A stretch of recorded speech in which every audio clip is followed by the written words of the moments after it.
Hello and welcome, everyone. I'm so happy to be here with you this evening. My name is Bridget McNulty. I'm the co-founder of Sweet Life Diabetes Community, and this evening we are talking all things food. I have roughly a million questions for our expert dietitians. I know you do too. We've gathered a bunch of your questions, and if you have any questions you want to ask us in the chat, please feel free. I want to say a big thank you to Avid Freestyle Libre for sponsoring this evening, and a huge thank you to our guests who I would like to bring to the stage now. We have two fabulous dietitians with us this evening, Mbali Mapoli and Azzy Boy, and they are here to answer all your questions about food and glucose monitoring and diabetes and all the things we have questions about. Welcome, ladies. Thank you so much for being here with us. Thank you, Bridget. Thank you so much for having us this evening. Thank you so much, Bridget. Happy to be here.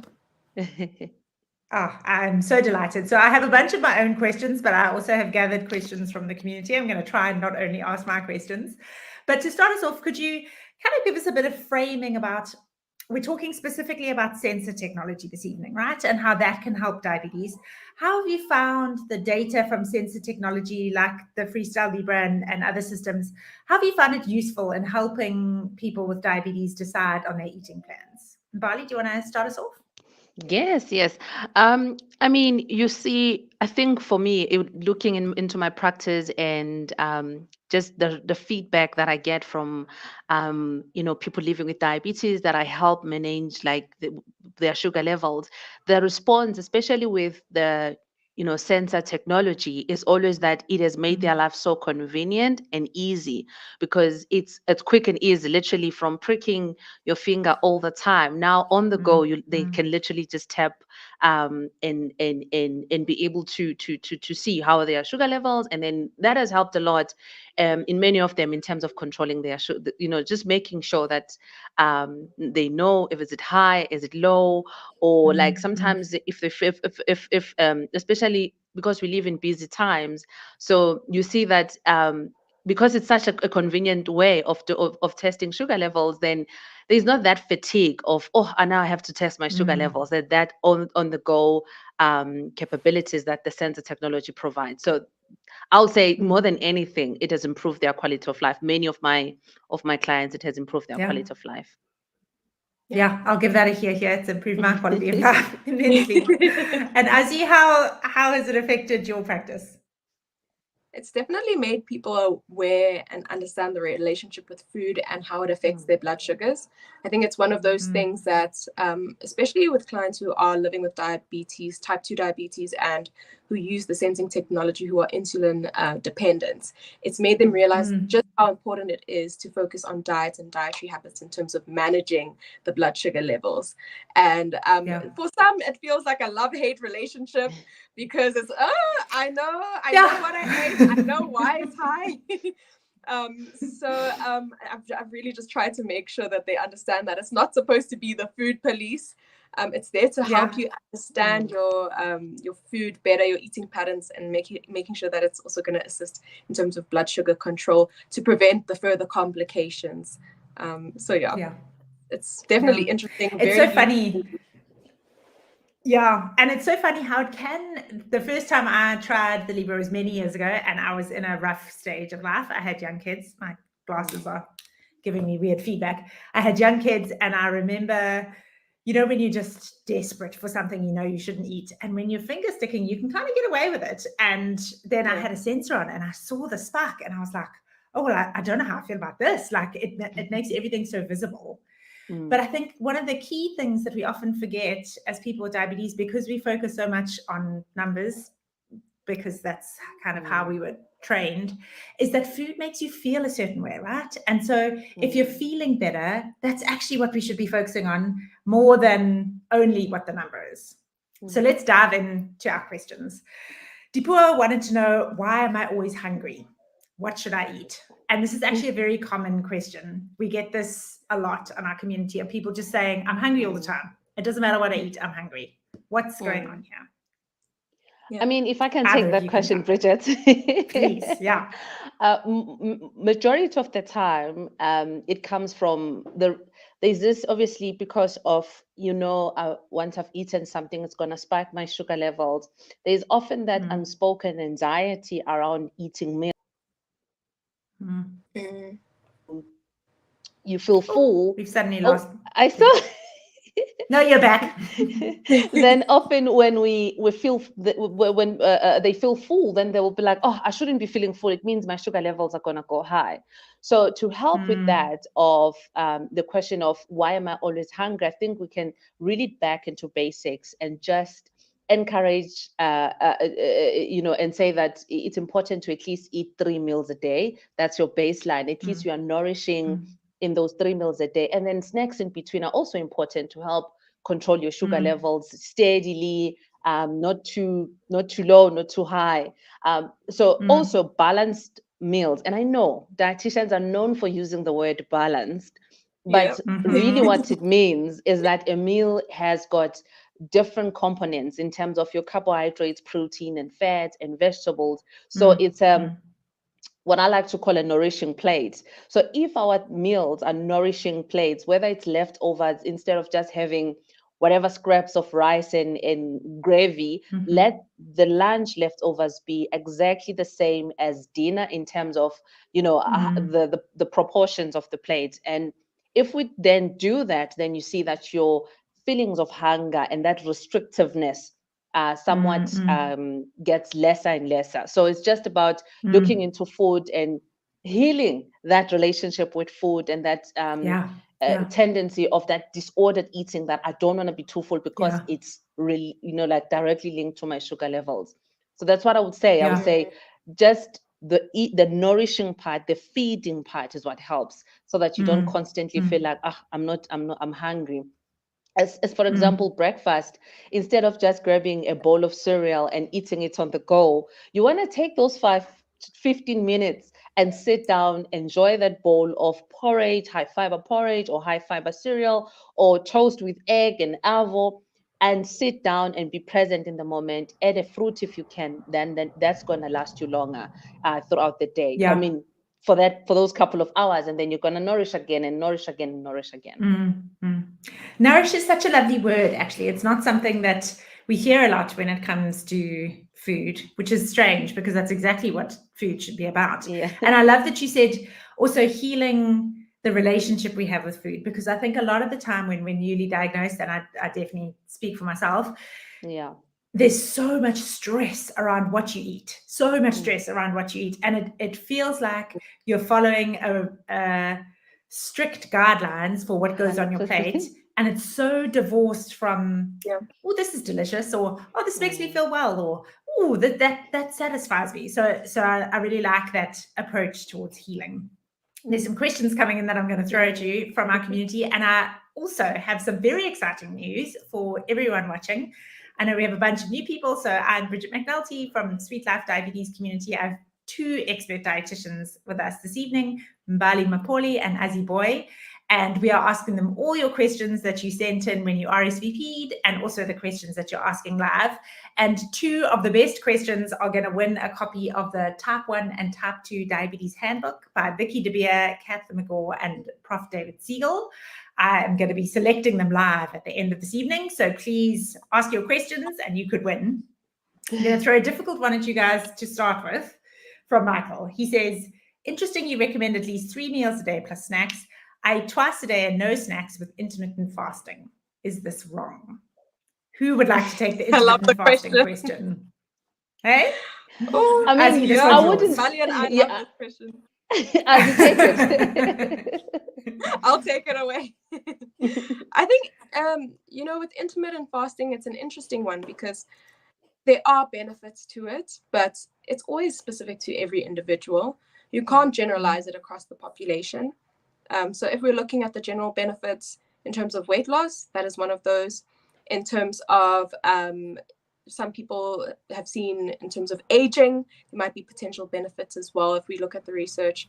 But looking at intermittent fasting from a perspective of diabetes, there has been potential benefits for type 2 diabetes, but it's a very slippery slope, because if you're going to be having long fasting periods that could also negatively impact your blood sugar levels. So in terms of looking at it from diabetes, it's not something that I always recommend, first of all, just because of that, right? You need to be having regular meals to be able to manage your blood sugar levels adequately. For weight loss, it's really specific to individuals, because if you go for calorie restrictive diet, so you're reducing your portion sizes, it's exactly the same as doing intermittent fasting from what we've seen in the research. So one isn't better than the other, is what the research has said thus far. And in terms of looking as well, let's say if you go into it in terms of for weight loss, let's say, there are also downsides of intermittent fasting in terms of some of the side effects. So some people will complain of headaches, lapse of concentration, irritability. So those kinds of things can affect your day-to-day life, and you want to make sure that it's something that's sustainable as well at the end of the day. So if you can honestly say to yourself, okay, this is something that I can maintain for the rest of my life. This is something that is not going to affect me from a medical perspective. This is something that my doctors and my dietitians or health professionals have said this is safe for me to do specifically.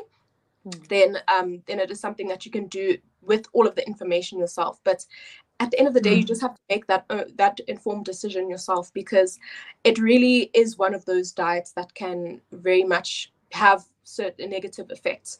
I would never suggest it, like I said, for someone with type 2 diabetes. I would never suggest it for someone who is pregnant or who is breastfeeding. I wouldn't suggest it to teenagers. I wouldn't suggest it to people who have had issues with eating disorders, who are living with an eating disorder or have disordered eating behaviors. So there are a lot of groups of people who I wouldn't suggest this to specifically, just because of the negative impacts it can have, making in terms of adequate intake. Athletes as well, because they have much higher energy needs, they have much higher protein, depending on which kind of exercise they're doing, that can also negatively affect it. So yeah, at the end of the day, if you decide to make that decision, it's tricky. I can't really say that this isn't my opinion. This is just in terms of what science is saying. So it's up to you to form your own opinion from that science now, and see, okay, if it works for me, if it's going to be something I can do for the rest of my life. On Christmas Day, I'm fine to intermittent fast. On my birthday, I'm fine to intermittent fast. And you're happy to do it, then by all means. Some people are not massive breakfast eaters and will happily intermittent fast. But in a diabetes specific case, I haven't seen it beneficial for my clients specifically. So it's not something that I would recommend. But again, always. And also such an interesting point you bring up, that we are all so different, right? And I think that's what makes that's how this sensing technology, like having a Libra, makes such a difference, because you can tell specifically for you, okay, when I eat this is what happens. When I don't eat for this many hours, this is what happens. Whereas before, I feel like the advice was always, here's a meal plan, all the best, go forth and give it a go. Whereas now you can really tailor things. Hey, okay, I'm going to ask one more question, and then we'll get back to all the questions from before as well. Sunny has asked, how would you advise a newly diagnosed person who typically eats uputu and stew on a daily? How can they introduce a more balanced meal to the family? Listen, I am a putu girl here, and I can tell you that the problem is not with uputu, it's not with the maize meal. That's not the problem, as we often think that that's a problem. The problem is how we pair our meals here. And so improving the quality of that plate is what then we should be aiming for. So you can have uputu and have your stew, but add vegetables. And it doesn't have to be the most expensive of vegetables. No, it can be spinach, it can be seasonal vegetables. And we encourage that people should consume seasonal vegetables, because if it's in season, it's usually affordable, and local produce as well. So pairing that plate of uputu and stew with vegetables is what helps a lot in terms of making sure that, obviously, uputu maize meal is a bit of is high GI in a sense. So to reduce the GI, we do say don't eat it piping hot, like let it cool down a little bit, not to the point of that it's cold, but cool down a little bit. But also that plate should be, ideally, and this is a general rule, half a plate should be your vegetables, and then quarter of your plate, which is about a fist of your size, should then be your putu, and then about a palm of your hand, which is about a quarter of your plate, is then your sishebo, your whatever stew that you're having. And I think if we can come back from the mountain of put in a plate, then we've got we've got a better chance at controlling the sugar levels, because as I'm saying, the problem is not maize meal. The problem is our plate in itself, that we fear vegetables, and I think it comes back to your point, Reject, when you're saying in the past you were just given a list of foods and they will say, okay, all the best.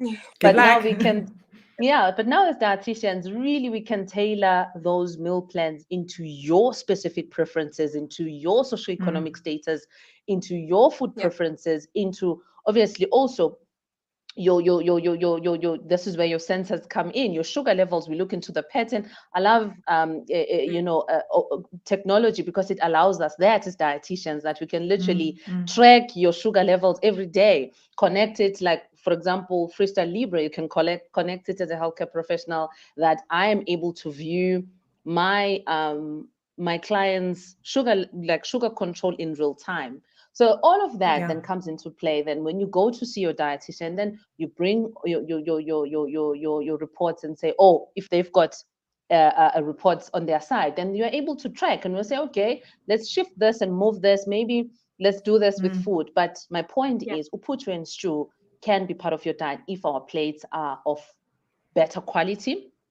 And certain combinations, again, that I think put people off is when you are told, oh, just have putu and stew and a green salad.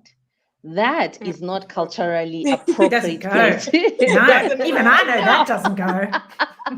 So I guess it goes to the point of personalization. As much as we speak general like this, but I always reel back to say, do consult with an expert, and then be able to really tell your side of the story. Unfortunately, the internet doesn't know your side of the story, doesn't know who you are to the full extent. In that way, then you start realizing that really it's not that scary, and it doesn't mean you can't eat the foods that you love. And vegetable gardens, you have to eat the foods that you love. Of course. Yeah, because it's the rest of your life. And that's the thing with diabetes, is that, and I think a lot of people who don't have diabetes, Sun is saying, the rest of my life is so tricky because it changes as we go, but also because it's with us forever. This can't be a diet that we only have to do till the end of the year for bikini season. 100%. This is a diet for the rest of our lives. So now here, while we're talking seasonal veg, I love what you're saying, because then it's more affordable and it's locally available. So Saleh had such a good question. I was going to ask it later on, and I'm bringing it forward because we're talking socioeconomic.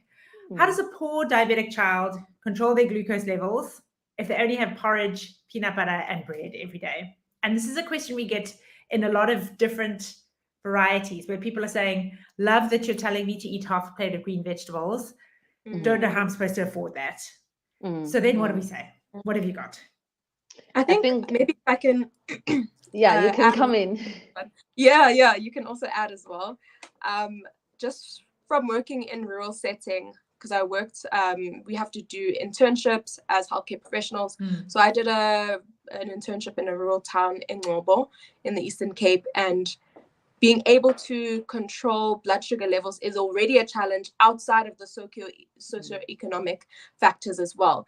You're not only having to teach the child, you're having to teach the grandmother, you're having to teach the parents, you're having to teach the sisters, all of this information in order to be able to support them and make sure that they have optimal blood sugar control.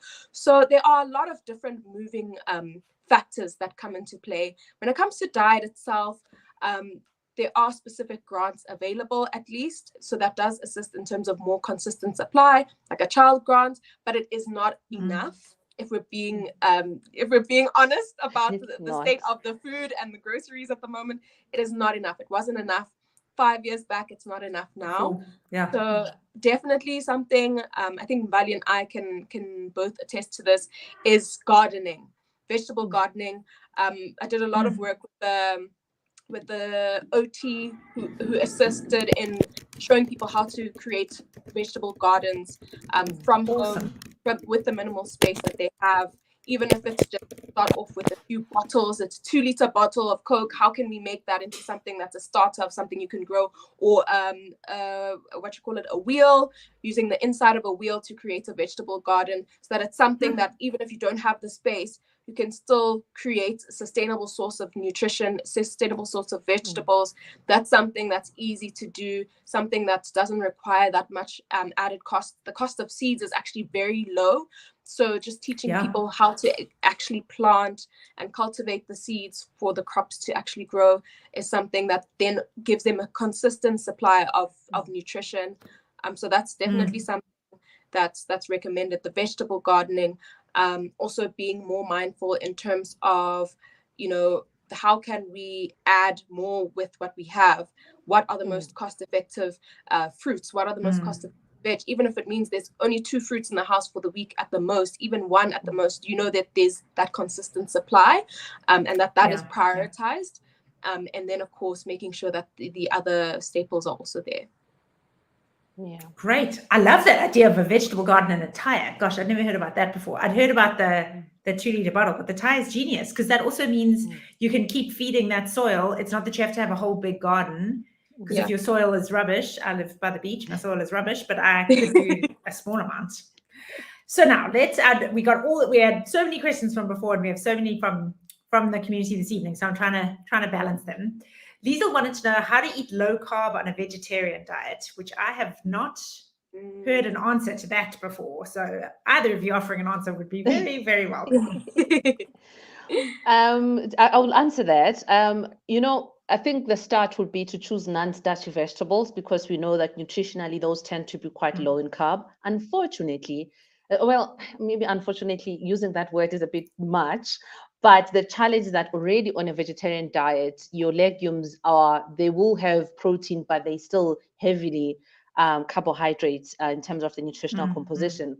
So I think starting with non-starchy veg, so your spinach, your cabbage, those sort of your carrots, your broccoli, those are better than your starchy veg in terms of the carbohydrate content, but also coming into more on the legume side, choosing the ones that have got more protein and a little bit less carbohydrates than the rest. So like your soybeans, we know your chickpeas, your lentils, red kidney beans tend to be more higher carb compared to the rest. So maybe less on those and try the lentils, chickpeas, and your soybeans, which have a little bit more higher protein. Your edamame beans as well, your tofu as well. Then in that way, you are getting the protein on a lower carb diet that you would be on. And I think also the trap that most vegetarians fall into is to go for convenient vegetarian items. Those tend to be high in carbohydrates to compensate for the animal protein, because taste as well. So to help with taste, then they will increase the carbohydrates. So you want to maybe try to do more whole foods, if I can, whole foods more instead of your pre-packed food items. Not to say, and I'm gonna really highlight, not to say pre-packed or processed foods do not have a space. For some people, if it helps with convenience, if it helps with getting vegetables, getting protein in, yay. But if you're just trying to manipulate this low carbohydrates factor in your vegetarian diet, I would say try to use a lot of what you can prepare yourself, and that is not coming ready-made. So playing around that, maybe using more nuts and seeds, because we know they are more higher fats, quite low in carbohydrate, but also still giving you the protein that we need, and also can be filling. And so incorporating those into your diet. So unfortunately, as you were saying, Bridget, when this question, you were saying this question, that is not a usual combination to be on a low carb vegetarian. So really you are working with a very much small basket of food. You just have to rotate similar or same foods all the time to achieve this low carbohydrates, overall content that you're looking for. So it's playing around. And herbs and spices. Yeah. And herbs and spices are magical things. They can make the same things taste completely different. Yes. Okay, Azzy, now I'm throwing there was a hard one I threw at Mbali. Now I'm throwing a hard one at you. Types of food, Kekeletso wants to know, types of food that don't spike glucose for people with type 2 diabetes. Can you give us a happy bouquet of foods? Yes, of course. So when it comes Also to delicious, that, if possible. also, yeah, of course, we can't forget about the flavor factor. That's the most important as well. So in terms of the kinds of foods that you want to aim for, I know a lot of people speak about low GI. So basically we have a glycemic index. So that is basically how we rank foods in terms of how they affect our blood sugar levels.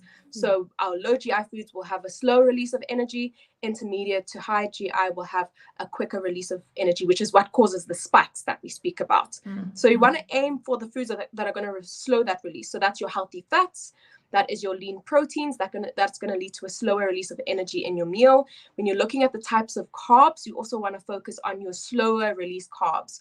So your slow carbs are basically like, for instance, your oat bran or your legumes, like your lentils, your chickpeas are some examples of that. And then also just focusing on things like your sweet potato versus your normal potato, just because the sweet potato is just generally lower in its GI. So that's a nice simple swap that you can make in terms of your potatoes. And then of course, in terms of some cereals, you can do, there's your Pronutro, apples and grapes, can be also considered to be low GI as well, but just making sure you're mindful of portion sizes when it comes to fruits, and making sure that you're always having that nourished plate that Mbali speaks about. So making sure there's a healthy fat, making sure that there's some fiber in there, and then also some a bit of protein and carbs as well. So something like pairing that with a plain yogurt and a sprinkle of some nuts on top, or having for instance, if you're doing a pasta, going for a whole wheat pasta rather than a normal pasta, for a durum wheat pasta that's less processed. It is more expensive, unfortunately, but if that is within your price range, going for that instead. And then just being mindful again of the portion sizes of your plates. And sometimes what I do recommend, especially for people who are trying to have a bit better blood sugar control, sometimes the order that you eat things can also help the blood sugar, right? So if you start off with your vegetables and you move on to your proteins and then you move on to the carbs, those kinds of foods that are more low GI that you start off with, specifically your non-starchy vegetables, of course, then moving on, that will really help to give you less of those spikes. But it's very individualized, and that's why, of course, the sensing technology really assists, but making sure you also speak to your dietitian, your health professional, so that you can have something that's specifically catered to you. Because, I mean, if we look at the example of BAP, I have clients who can't have BAP, but they can have bright BAP, or they can have sorghum, because if they have the normal BAP portion, it still does spike their specific blood sugar level, where another client can still have it. So it's very much catered to each individual. So you're so right. Yeah, that's so helpful. And so, like, I've noticed with myself, I can eat fruit very happily. I know other people can't, but I can't eat grapes at all. They spike me instantly, but other fruits I'm fine, and other people are different. And that thing about the order of the food, I find so fascinating, because it was actually during one of these sessions last year that I was told about that. And I was like, I don't think this is true. Like, why? It sounds like a old wives' tale, right? Like the order of your food affects what your blood sugar will do, but it really does. And so now, and you have to train yourself, because I used to just dive into my plate and eat the delicious things first, because clearly I am still a child. And now I save the carbs to the end, and it does seem to make a difference. Why is that? I think it's more What's the science? I think that the science says, if you layer it up, because we know that the protein-rich foods will not spike your sugar levels immediately, the fats also. So it just depends on it's about the number of hours it takes for each food group to spike your sugar levels. So the order of things is that your carbohydrate-rich foods will be converted to glucose quite quickly. So that's your first layer, and then followed by the proteins, protein-rich food, like the protein itself, in a couple of hours, and then the last one would be fed. So if the order of how you eat is reversed, instead of how we normally eat, if you start layering a bit reverse, by the time you finish eating the plate of food, your sugar levels will not already be starting to spike, because you would have just eaten the carbohydrate. So you layer it like that, and that seems to help in controlling your sugar levels. And that makes sense. But again, I think it goes to the fact that sorry, Bridget, it goes to the fact that each individual no one individual is the same. So everybody's different. Yeah. And it's like this never-ending learning journey, right? The more we experiment and the more we test out different things, the more we can learn about ourselves. So Shanae said, what should we eat or what shouldn't we eat? I was diagnosed recently. So I think the answer we've come to is that it depends on the person. And I mean, if you can get access to sensing technology or a Libra that can really instantly show you can eat this and you can't eat this. Not even you can and can't, right? Because we can eat anything, but this spikes your blood sugar and should not be an everyday thing. This doesn't spike your blood sugar. But general guidelines, you said earlier, half a plate of leafy green vegetables. What are some general guidelines when someone's just diagnosed, they're completely overwhelmed, life is so hard? What can you say to reassure them? I'll say firstly, it's completely understandable to be overwhelmed and feeling like you want just to not eat completely because nothing seems to work. You eat this, it spikes your sugar levels, you don't eat it. And I guess that's where also testing or glucose monitoring mechanisms or technologies like the Freestyle Libre sensor helps, because you then quickly start to learn your own response, your own body food response, because then you start, this spikes my sugar levels, this doesn't spike them that much, and start playing around with different foods. I think that's a start. So just to give yourself that break and relieve that anxiety, get some form of glucose monitoring way. If you work your way up, if you can't afford a sensor, I would say work your way up somewhat to get something that you can use at least to test and be able to see, okay, this food item spikes or not. But then the other thing is, again, accepting the fact that really the concept of what you shouldn't eat, it doesn't necessarily help. I think focusing on what can I eat more? What can I include more of to improve my health? If you start looking at it like that, I think it gets a little bit less frustrating and less confusing. Then you start focusing on foods that are going back to the term I used earlier of nourishment. And so yes, I can eat spinach. Okay, then I'm gonna eat spinach. Yes, I can eat an apple. Then you start building your own list of what you can eat based on the response of the sugar levels, but also based on your preferences.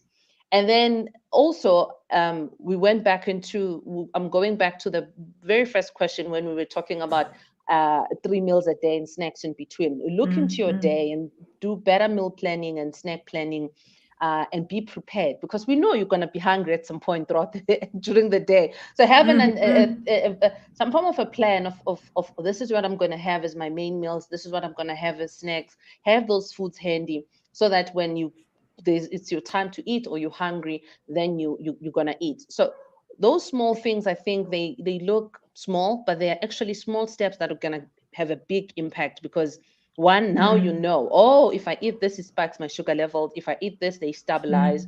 And then the second thing, you have the food, you've planned and you've got the food. And I think especially at the beginning, when you start conditioning your mind into inclusion, then exclusion, then it gets a bit better, a bit better. I think this goes, even if it's not about necessarily for somebody who's newly diagnosed, but just for the condition itself, diabetes in itself, because it's a lifelong condition, to give yourself that break and cut yourself some slack. I think it starts with just saying food is food. It is what it is. And also, I'm not saying it is what it is and just let it be, but if then your sugar levels now with this food item you've eaten now with this meal spikes, it's not the end of the world. You've got another bite, you've got another meal. So let's work like that until you get a swing of things and be like, it's actually not bad. And of course, platforms like these, the Sweet Life platform, these are fantastic platforms where there's a community of people that have walked this journey that really can relate. Because it's one thing for us experts to come here and speak science and use all these big words. But, I think the other important thing is such communities. I really appreciate what, Bridget, you guys are doing here, because this is really what makes the impact in putting those who are a bit anxious and worried and newly diagnosed at ease, to say, they're really human beings who can run webinars and they're fine. You're not alone. You're not alone. You're not alone. So that's our biggest thing. We're all in this together. And I love also what you were saying there about how it does help so much if you can do a little bit of planning, and if you look at things as, what can I eat? So I've said this a number of times. I eat the same thing for breakfast and lunch every day, but only because I found the world's greatest breakfast and the world's greatest lunch, and I want to eat it every day. Yeah. And then there's something very depressing about like being hungry and opening the fridge and feeling like, oh, I can't eat any of this, or like looking in the bread bin and thinking, well, I shouldn't be eating this.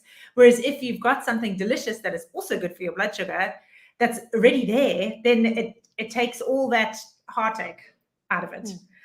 Exactly. Debbie has said here, almost everything I eat spikes. I get so despondent, then I just eat anything. And I think that's exactly what we're speaking to, right? Is that if you can experiment with finding just a few things that work well for you and then make them as delicious as possible so you want to eat them over and again, that really helps. Amanda has a question that I do not know an answer to, and I am very happily going to throw it at both of you. She says, as a child, I was taught to finish everything on my plate, even if it was a lot of food. This has made it difficult for me to control my portion sizes now that I have diabetes. How can I overcome this habit? Sure. That's that. Azzy, what you got? Sure. It's a relationship with food. It's something I think, Bali, Bridget, we've all grown up having parents who are doing the best that they can. And sometimes that means getting the kids to finish up their plates so that we can get ready for bed and go to sleep. And I think there's a lot of people who are now feeling the effects of that now as adults, where we actually don't know when we feel full or satisfied by meals. We just have to, whatever's on the plate, what we see, we have to finish out of habit. And it's kind of like rewiring your relationship with food and rewiring your portions as well. Sometimes it might mean, okay, if you know that you have to finish a plate of food, maybe have a smaller plate then if you know that you're not feeling as satisfied, so that you're rewiring your brain that, okay, I'm still having that plate of food, even though I'm not that hungry, I'm still completing that plate of food. But it's definitely something worth looking at your relationship with food with, contacting a dietitian to discuss, because when it comes to that, it's very difficult to just switch that off. You need behavior change modification. You need someone who's going to give you all of the tools and the guidance to be able to overcome that. So I think that's plate tip is something that really assists. But yeah, I would definitely say speaking to a dietitian who can improve your relationship with food, the tools to be able to better manage your blood sugars, and to be able to actually eat until you're satisfied and know when you're satisfied, because we have specific hormones that actually tell us. They have ghrelin. It's a specific hormone that tells us when we're hungry, when our stomach is growling, that's the ghrelin. When we're feeling full, it's leptin. It's a hormone that tells our brain that we're feeling satisfied. So just understanding that can also be, sometimes we do have hormone imbalances, especially if you are overweight or obese. It is something specifically if you're clinically diagnosed and the doctor said you are obese, then it is something that is worth looking into if there is an actual underlying issue in terms of your appetite and your kind of satiety hormones, so that you can actually deal with the root of the issue. But in general, from a relationship with food perspective, definitely speaking to a dietitian will help. Yeah, and I think that's also what's so interesting about that, is that it speaks to the same thing that we were talking about earlier, right? That food is also supposed to be delicious and a pleasure and part of life. And it becomes very easy to have like, well, I need to eat this many carbs and this much protein, and like weighing out things and eating to a plan rather than making it part of life. It's kind of the same thing, right? So you're eating to what's on your plate rather than how your body's feeling. But when you've had that for 30 years, it can be very difficult to dig down into what's really going on there.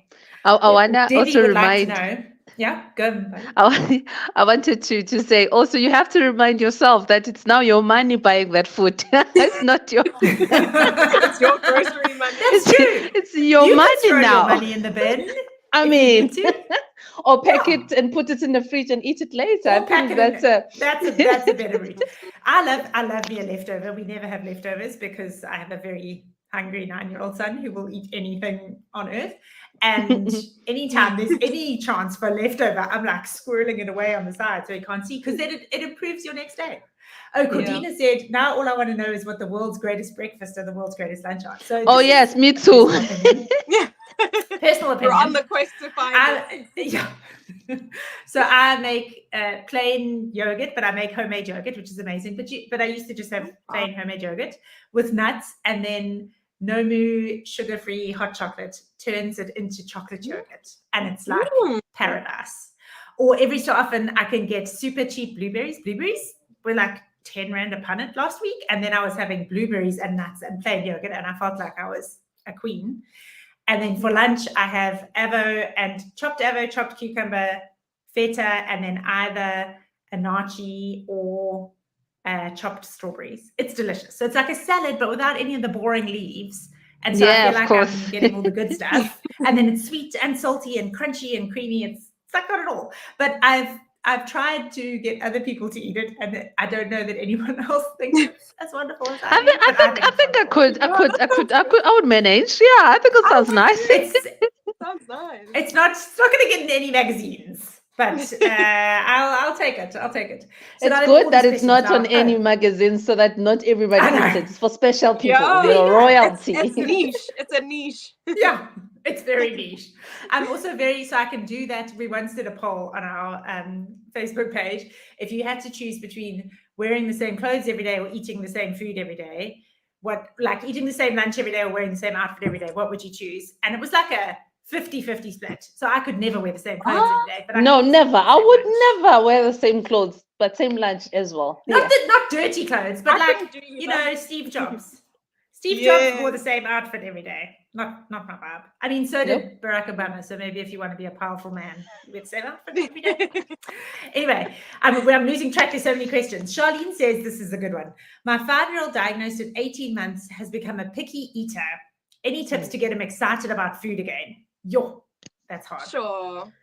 I will speak. I've got a lot of kids in my house. I've got a lot of kids. Eaters as well.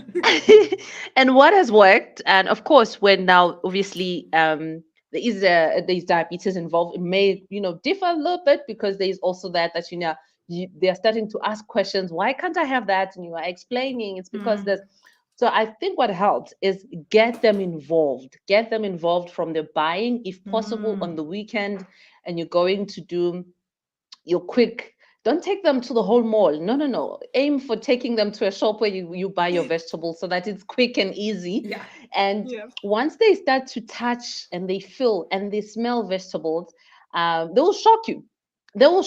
One of my kids is 5, and he shocked me when he touched a pineapple for the first time, not long ago, a couple of months ago, and he touched it, and he'd always said, I don't want to eat a pineapple, it's spiky. Then he touched it while we're at the market, and he was like, oh, this is life-changing. A pineapple is not actually spiky. It just looks like it's gonna poke my hands, but it's not. And he started eating it from there. So what I've seen is that involve them as much as you can in choices. At an age of 5, also they are becoming their own person. They are starting to form a personality a little bit. So that plays into their mind, and they start thinking, why can't I make my own food choices? Why are you always making choices for me? So involve them, ask them, what do you want to have for dinner? What do you feel like for lunch? What should I pack for you for lunch, for school, for snack, and all of that? And as soon as they've got a voice and choice, and they start feeling more confident that, oh, my voice matters. And if it's linked to food, it's even better, because they're going to be eating for the rest of their lives. So somewhat, if it's linked to food, it makes your life easier. And you see the cutting of the food. Like some kids will love their sandwich cut, like diagonally. Some will love it cut differently. And if that puts them off, if you cut it, if the piece, the toast or bread is cut like in a off way, they might not eat it. Texture also is a big one. You see, texture is also a big one. That they might not eat a cooked carrot, but then maybe they will eat a raw carrot. Maybe they don't like the mushiness. Maybe they love crunch. So expose them to food before cooking. Let them touch. Let them see. Let them taste. So that so when it's not cooked, it's this. When it's cooked, it's this. Like a broccoli, some kids hate broccoli because of how we cook it. We make it cry in the pot. We cook it until it's like, oh no. So, but if we involve kids, and then you start asking them, do you love it crunchy? Do you love it mixed up in a stew? And they say, no, I love it crunchy. Then in that way, you literally have got 2 minutes to make it zhuzh, and then give it to a child. So I think that helps a lot with picky eaters. At that age in particular, involve them. Let them, I know I'm a mom as well. I know I sometimes don't have the patience to stand there and let them peel something forever and ever, but it helps you. It helps you. Yeah. At least dedicate one day a week where you're like, on this day, on this afternoon, this dinner, I'm going to be patient. Let them peel. And then you start seeing it's going to be easier and easier and easier. It's going to be quicker and quicker and quicker as they get comfortable in the kitchen and say, do you want to help me? Come help me. Come mix this. If you're making meatballs and you're still mixing the mince and you're seasoning, let them do that. Put on their disposable gloves or whatever, however you like to do it in your house. In my house, they wash their hands and we are all in there with our hands. Yeah. It's fine. Same. We eat. And sometimes they give me something, I can see dirt dripping on the sides, but I'm like, you know what? I'm okay. I'm fine. It's enthusiasm there. I'm like, it's fine. Okay, it's good. But next time, let's try to scrub and wash our hands. But for today, it's good. And also, the last thing, the last thing is, if you find that the plate might just be overwhelming for them. You know how we dish up, where we put. Like how are the plates even now? I was saying the general rule of thumb of a plate model looks like this. So with kids, you want to do it differently. You want to do it in bits and pieces, introduce them to different flavors and textures in a plate. I like doing the if I see that, okay, we are struggling, people don't want to eat certain things, then to introduce something new, I put it on the table and have a buffet style of eating, and we all sit there and put our hands here and there and there. And I guess it's just a bit of patience as well. And and just easy breathe, take breaths in between. You'll be fine. You'll be fine. Lebegang saying, I think also making meals with the kids, different cuts makes it more fun and they start looking forward to that. And I've also found the thing where if you're introducing something new, you have it as on a plate with things that they like. So there has to be a hook to the meal that you know they like. So like aubergine, I love aubergine. That's my other thing I sometimes eat for lunch is roasted aubergine and courgette with lemon and oregano. It's amazing. But my kids are just like, what is this? It's like brown and mushy and where's the love here? But if I give it to them with something they already like on the plate, then they're more willing. So a small portion of something along with something that they like. I think that can help. And then apparently it takes 10 tastes. So I've told my kids that they have to try something 10 times before they like it. And we haven't quite got to liking, but we've maybe got to tolerating, which is better than before. That's a step. So I think that's a step in the right direction. Yeah, it is. 100%. Okay. Now I want to talk whole different topic. Let's veer sideways. Are sugar-free foods beneficial to one's diet? Adela wants to know, like sugar-free peanut butter and that kind of thing. Azzy, what do you think? What do you recommend? I mean, it's beneficial definitely in terms of reducing your added sugar intake, especially with your blood sugar control. It can be something that assists. It doesn't mean that if it's no added sugar option that the kilojoules will necessarily be lower. So just keep that in mind if you're looking at those alternatives. But in general, looking at your sugar-free items or items that say no added sugar, it's always beneficial. And it's also safe if you're someone who's living with diabetes in terms of better blood sugar control. If it is an item that has got sweetness, for instance, just be mindful that's depending on the type of sweetener. For instance, if you're having what we call your sugar alcohol, so that's like your xylitol, sorbitol, mannitol, it can cause some stomach discomfort, some cramps, and some pain. And in some cases, some people will get a little bit of constipation. So just keeping in mind in terms of that. And then in general, in terms of sweeteners, just being mindful of how much of them you're having. They are FDA approved, so they are safe to consume. It's just about the amount again. So depending on the amount of the sweetener as well. So trying to not have more than 3 sachets. Let's say if you're doing Canderel sachets, trying to limit those as well, as much as you're using it as an alternative, not to say that this is something that you should use in excess. So same thing as sugar-free cool drinks then. Exactly. Like, so just because they're sugar-free doesn't mean you can drink them instead of water. Yeah. Exactly. Dilip wanted to know. Yes, water wins. Dilip asked about sweeteners earlier. Which sweetener is recommended on the package? They all say non-nutritive. Do you have a favorite? Or are there any favorites? I saying thought no, as you were as going you to saying answer. yes. What do you like? No, I think to be honest, I when can it comes say to one. yeah, sure.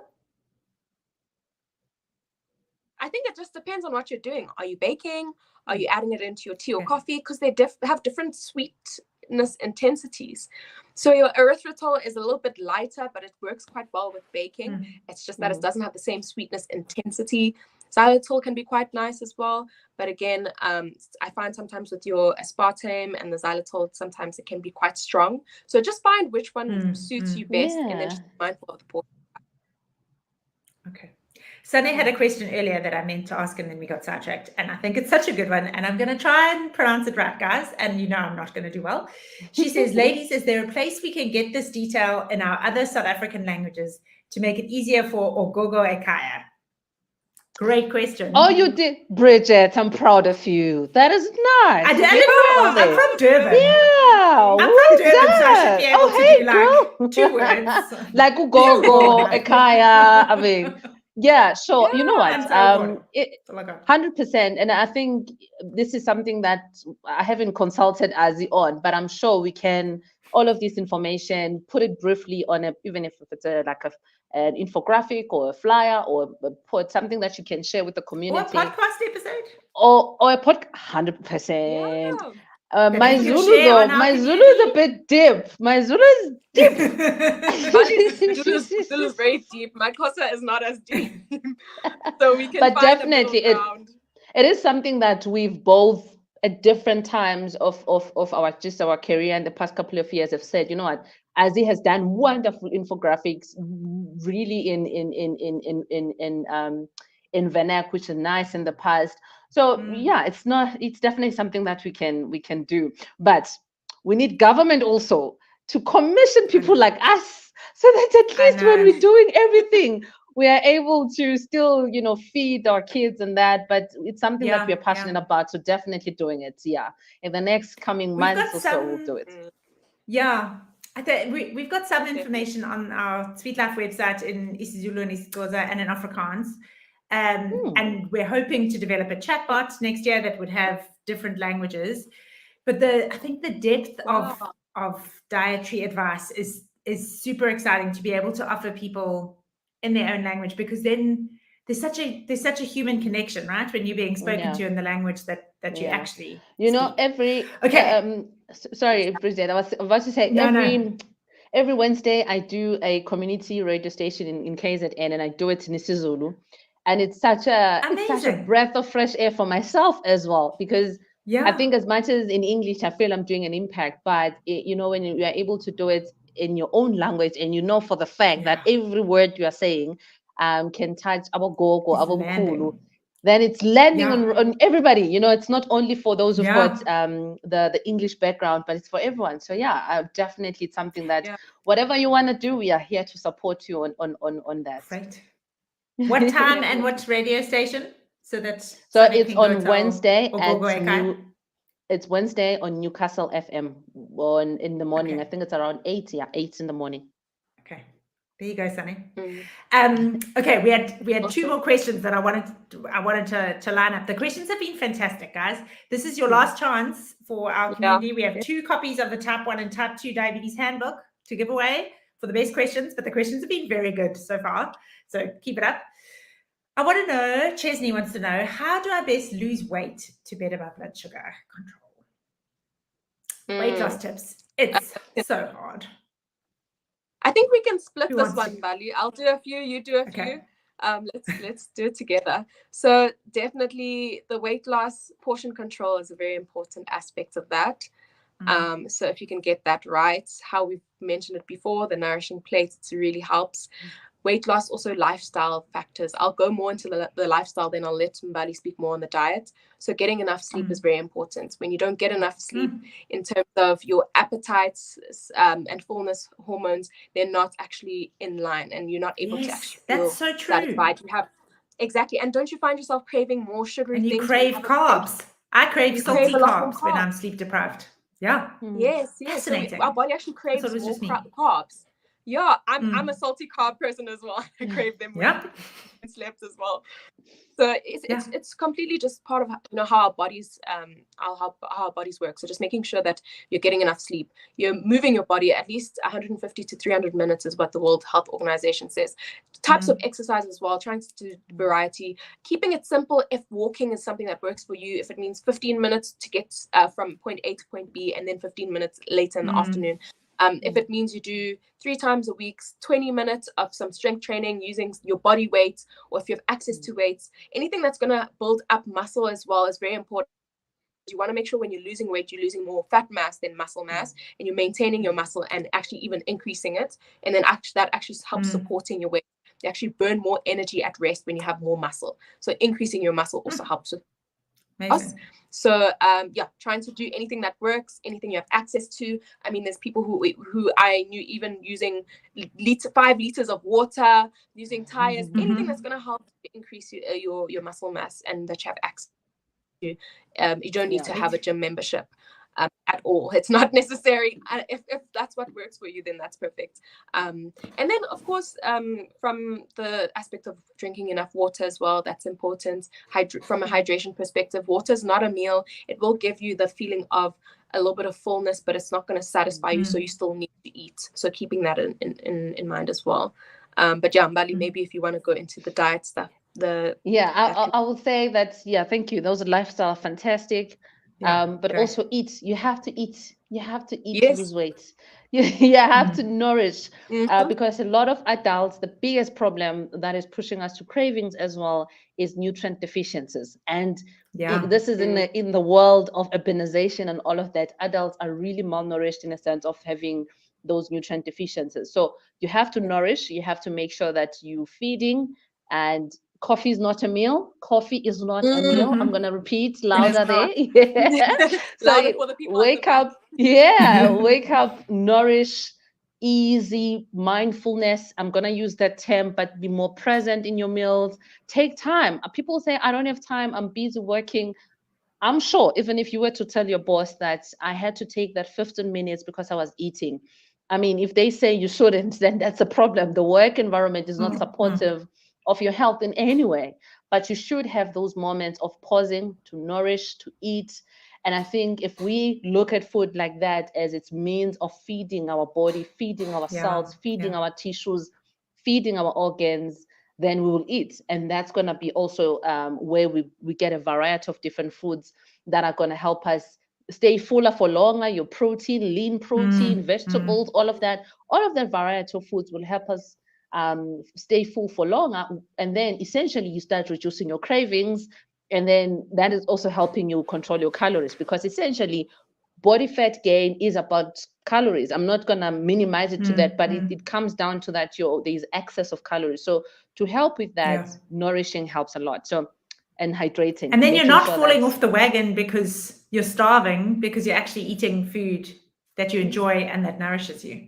Wait, Amanda has another pub question. Yeah, you rather be. And I don't have the answers to pub. You'd rather be on the bigger side and be well nourished than to be on a smaller side and be malnourished and have nutrient deficiencies, struggling with iron deficiency, all of that. So yes. Yeah.